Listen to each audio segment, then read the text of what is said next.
Magandang araw mga katiits. Sa ngayon mga katiits, itong ginawa kong video ay umakyat ako ng napakataas na mabato sa gilid ng highway ito. Ito ay nasa mga 30 to 40 feet mga katiits. May usap-usapan na meron daw kayamanan sa itaas dyan. Kaya marami nang naghabol dyan pero hindi nila mapuntahan kasi walang madaanan.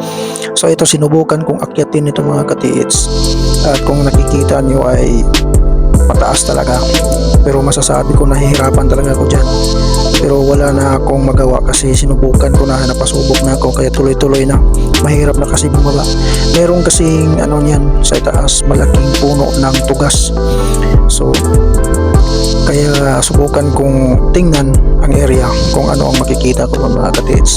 At saka kung pansinin nyo yung background music ko dyan mga katiits, yan ay original ko na gawang sounds. So pwede rin yung gamitin yan sa background nyo sa mga video nyo.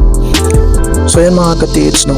Sa ngayon ito lang muna yung ginawa ko at hindi ko mapapakita yung mga marka doon sa taas kasi hindi ko dinala yung cellphone, nasa baba yung cameraman ko dyan.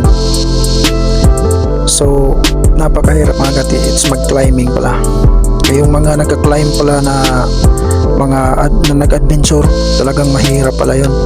Kasi ako nga wala nga akong dalang lubid o kahit na ano. Sinubukan ko lang na akyatin gamit ng lakas ko. So yun lang mga katiits, no? God bless sa ating lahat.